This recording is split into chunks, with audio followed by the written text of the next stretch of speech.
우리의 구원이시고 소망이신 하나님 아버지, 지난 한 주도 저희들을 눈동자같이 지켜주시고 이 새로운 한 주를 맞이하게 하시니 감사합니다.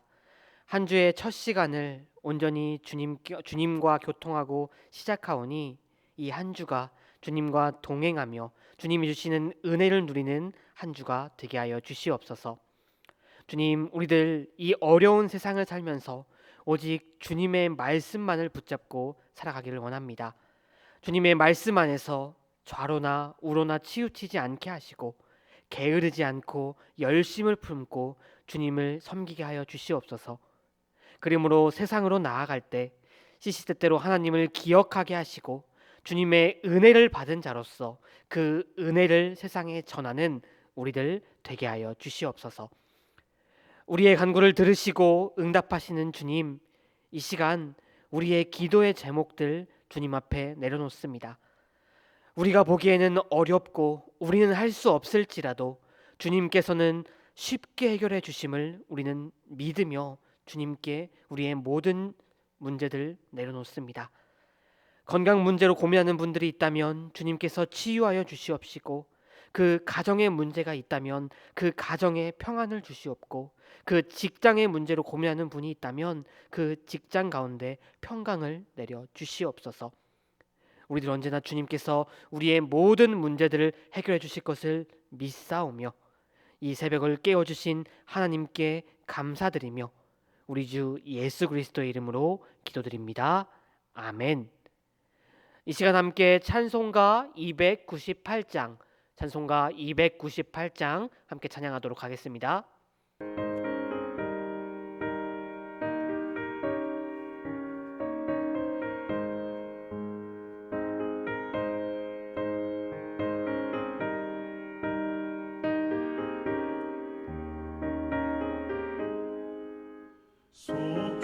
속죄하신 구세주를 내가 찬송하리라.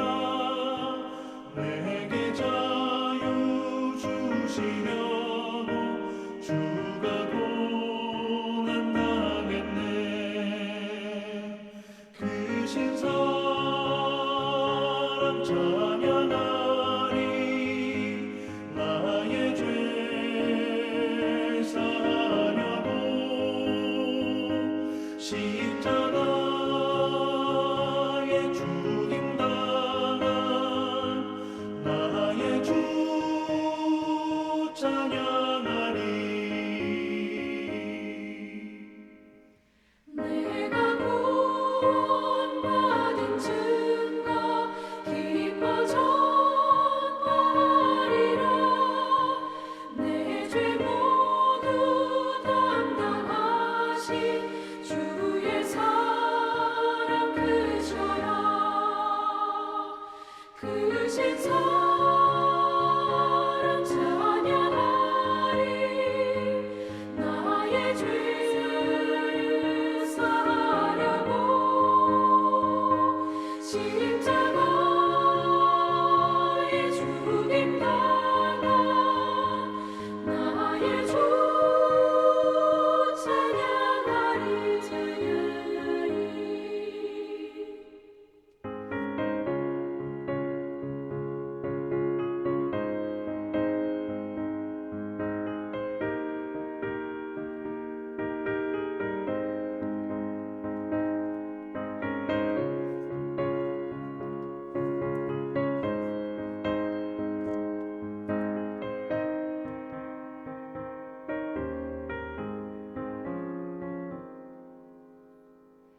이 시간 함께 읽으실 하나님의 말씀은 출애굽기 37장 1절부터 9절까지 말씀입니다.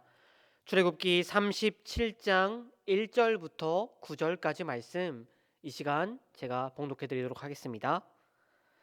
부살렐이 조각목으로 궤를 만들었으니 길이가 2규빗 반, 너비가 1규빗 반, 높이가 1규빗 반이며 순금으로 안팎을 싸고 위쪽 가장자리로 돌아가며 금테를 만들었으며 금고리 넷을 부어 만들어 네 발에 달았으니 곧 이쪽에 2고리요 저쪽에 2고리이며 조각목으로 채를 만들어 금으로 싸고 그 채를 궤 양쪽 고리에 꿰어 궤를 매게 하였으니 순금으로 속죄소를 만들었으니 길이가 2규빗 반, 너비가 1규빗 반이며 금으로 그룹들을 속죄소 양쪽에 쳐서 만들었으되 한 그룹은 이쪽 끝에 한 그룹은 저쪽 끝에 곧 속죄소와 한 덩이로 그 양쪽에 만들었으니 그룹들이 그 날개를 높이 펴서 그 날개로 속죄소를 덮었으며 그 얼굴은 서로 대하여 속죄소를 향하였더라.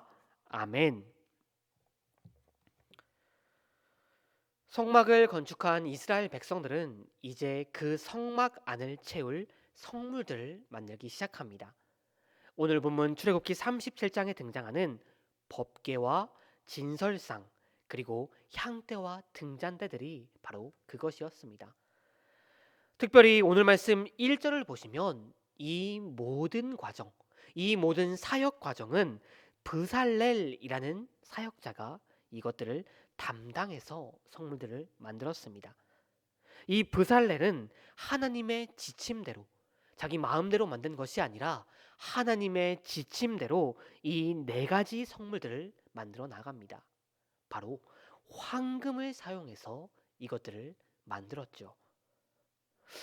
여러분은 혹시 무엇인가 만드는 사람들이 성취감을 느낄 때가 언제라고 생각하십니까? 아마 그 만든 것이 다른 사람들에게 인정을 받을 때 그 사람이 성취를 가장 느낄 것입니다. 이것은 이 브살렐도 마찬가지일 것입니다. 지금 성물들을 만들고 있는 이 브살렐도 다른 사람들이 그가 만든 것을 보고 인정할 때 정말로 아름답다, 멋지다 라고 말했을 때 아마 그도 그랬을 것입니다. 지금 이 브살렐은 귀한 재료로 많은 노력과 많은 시간을 투자해 아름다운 성물들을 만들어 나갑니다. 그러나 브살렐이 만들 이 아름다운 성물들은 대부분 다른 이스라엘 백성들이 구경도 할 수 없는 것들입니다. 왜냐하면 그 성물들이 안치될 성막은 소수의 제사장을 제외하고는 아무도 들어갈 수 없는 곳이기 때문입니다. 사실 이렇다면 이 브살렐 의욕이 떨어질 법만도 합니다. 그러나 브살렐은 열심히 성물들을 만들어 나아갑니다. 하나님께서 그에게 맡기신 그 사역을 최선을 다해 나아갑니다. 왜냐하면 많은 사람들이 그것을 볼 수 없을지라도 그 누구도 아닌 하나님께서 보실 것이었기 때문입니다. 많은 사람들의 칭찬은 들을 수 없겠지만 그 누구도 아닌 하나님께서 그의 사역을 보시고 칭찬할 것이기 때문에 브살렐은 정성을 다해 최선을 다해 그 성물들을 만들어 나아갈 수 있었습니다. 성도 여러분, 이 세상 사람들은 우리 그리스도인들 향해 무엇이라고 이야기합니까? 우리를 향해 미련하다, 쓸데없는 일을 향해 힘을 쏟는다 라고 이야기합니다. 아무런 유익도 없는데 뭘 그리 교회에서 시간을 보내고 에너지를 쏟냐고 이야기하곤 합니다. 그러나 성도 여러분, 이 세상이 우리의 노력과 헌신을 알아주지 않을지라도 세상 사람들이 우리의 하나님을 향한 헌신과 노력을 이해하지 않을지라도 하나님께서 유일하신 하나님께서 우리의 노력과 헌신을 알고 계십니다. 교회 안에서 하나님 앞에서 열심히 헌신하며 살아가는 우리의 노력을, 우리의 마음을 하나님께서 알아주십니다. 그리고 하나님께서는 그렇게 하나님의 일에 헌신하는 하나님의 백성들에게 틀림없이 칭찬하시며 하나님의 백성들에게 복 주실 줄로 믿습니다. 그리고 하나님께서는 부살렐이 만든 성물들을 통해 이스라엘 백성들에게 나타나시고 그들에게 교훈하셨던 것처럼 우리의 사역, 우리의 헌신된 사역을 통해 이 땅 가운데 하나님의 놀라운 일을 이루실 줄 믿습니다. 이렇게 부살렐이 만든 성물들 가운데 가장 중요한 것은 바로 우리가 오늘 함께 읽은 말씀에 등장하는 언약궤입니다. 조각목으로 이 언약궤를 만든 다음 그 안팎을 금으로 싼 언약궤, 그 언약궤 안에는 하나님께서 친히 기록하여 주신 언약의 말씀이 기록된 2개의 돌판이 그 안에 놓여 있었습니다. 결국 이런 언약궤의 구조는 무엇을 우리에게 말하고 있습니까? 그것은 하나님의 말씀은 세상의 그 어떤 것보다 더 귀중하고 더 가치 있다는 것을 우리에게 말씀하고 계신 것입니다. 성도 여러분, 하나님의 백성인 우리에게 가장 중요한 것은 금이나 그 어떤 귀금속이 아니라 바로 지금 우리 앞에 놓여져 있는 하나님의 말씀인 성경, 하나님의 말씀이 그 어떤 것보다 귀하고 가치가 있습니다. 왜냐하면 하나님의 말씀이 없이는 언약이 없으며 하나님의 말씀에 순종함이 없이는 하나님의 임재의 영광이나 하나님의 사귐을 기대할 수 없기 때문입니다. 그렇기에 내가 주의 계명들을 금 곧 순금보다 더 사랑하겠다는 그 시편의 시인의 고백처럼 이 세상 무엇보다 말씀을 사모하며 말씀을 읽고 묵상하고 배우고 그 말씀을 따라 순종하며 살아가는 저와 여러분들이 되시기를 바랍니다. 이어지는 3절과 5절을 보시면 이 언약궤의 네 발에는 금고리가 달려 있다라고 우리에게 전해지고 있습니다. 그리고 길고 가는 나무 막대기, 곧 채가 그 고리에 항상 꿰어져 있다라고도 기록되어 있습니다. 특별히 하나님께서는 이렇게 언약궤를 언제든 메고 다닐 수 있도록 그 채를 항상 빼지 말고 넣어두라고 명령하셨습니다. 이 언약궤는 무엇을 상징하는 것입니까? 이 언약궤는 하나님의 임재하심을 상징하는 것입니다. 그리고 그 언약궤가 하나님의 임재를 상징하는 언약궤가 밤이든 낮이든 그 어느 때든지 이스라엘 백성들과 함께 움직일 수 있도록 항상 준비가 되어 있다는 것은 곧 이스라엘 가운데 거하시기로 하신 하나님께서 그들과 언제나 어디서나 어떤 상황이든지 그들과 함께 움직이시며 그들 가운데 거하신다는 것을 의미하는 것입니다. 광야를 떠들고 있는 나그네인 이스라엘 백성들, 그들이 가나안 땅을 향한 그 길고도 긴 여정을 이겨낼 수 있었던 것은 그 어떤 이유가 있는 것이 아니라 오직 단 한 가지 이유, 하나님께서 언제나 어디서나 어느 때이든지 그들과 항상 함께 하시며 그들과 항상 함께 움직이셨기 때문이었습니다. 성도 여러분, 성경은 우리를 나그네, 행인이라고 이야기합니다. 우리 그리스도인들은 이 세상 가운데 우리의 본향 땅 천국을 향해 나아가고 있는 나그네이요 행인임을 기억하십시오. 그러나 우리의 그 여정은 결코 쉽지 않습니다. 수많은 유혹과 어려움이 지금도 우리의 앞에서 우리의 여정을 방해합니다.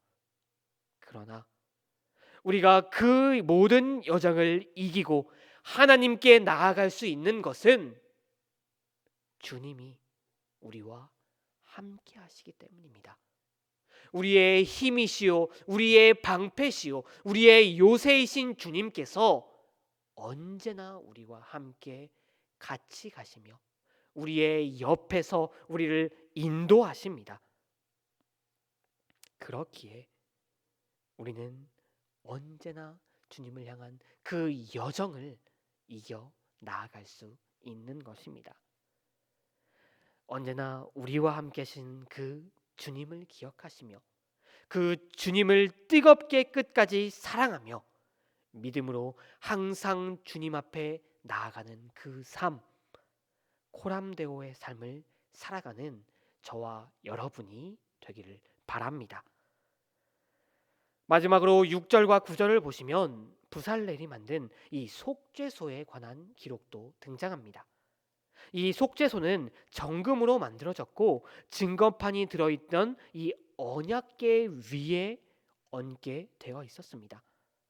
레위기 16장 14절과 15절을 보시면 1년 한 차례 속죄일의 대제사장은 그 속죄소 위에 희생의 피를 뿌려 백성들의 죄를 속죄하는 의식을 펼쳤다고 합니다. 본디 죄인된 사람은 하나님을 만날 수도 나아갈 수 없던 존재들이었습니다. 하나님은 완전하고 공의로우시기 때문에 죄와 불의를 용납하시지 못하시기 때문이었습니다. 하지만 자비로우시고 은혜로우신 하나님께서는 죄인이 그 죄를 하나님께 고하고 하나님께 용서를 구할 때 불쌍히 여기시고 그 죄를 용서하여 주십니다. 그렇게 그 속죄소는 하나님께서 인간의 죄를 용서하시고 멀어졌던 하나님과 사람과의 관계가 다시 회복되고 화목해지는 통로였던 것입니다. 그리고 이런 속죄소의 의미는 하나님께서 하나님의 아들이신 예수님을, 그 귀한 아들이신 예수님을 우리에게 보내심으로, 예수님을 통해 그 속죄소를 삼으심으로, 모든 일을 위한 속죄소로 삼으심으로 성취되었습니다. 우리의 죄를 위해 죽으신 예수님의 보혈의 피가 뿌려짐으로 우리는 죄 사함을 받게 되었고 하나님과 끊어진 관계가 다시 회복될 수 있게 되었습니다. 성도 여러분, 옛 언약 백성들에게 이 속죄소는 하나님의 자비와 사랑을 의미하는 것이었습니다. 그리고 오늘날 우리에게, 주님으로 말미암아 새 언약 백성이 된 우리에게 하나님의 자비와 사랑은 예수님을 통해 온전히 드러나게 되었습니다. 그 놀라운 하나님의 자비와 사랑을 기억하십시오. 그 자비와 사랑의 증명이 되신 예수님을 기억하십시오. 그 예수님과 항상 동행하며 그 예수님을 의지하며 주와 함께 살아가는 저와 여러분들이 되기를 바랍니다. 오늘 이 시간 함께 묵상한 말씀들, 이 말씀들을 기억하시며 오늘 하루도 하나님께 더욱더 충성하며 그 믿음으로 살아감으로 주님이 주시는 놀라운 은혜를 누리는 복된 하루가 되시기를 기도합니다. 함께 기도하시겠습니다. 은혜의 주님, 오늘도 이 말씀으로 하루를 시작하게 하심을 감사합니다.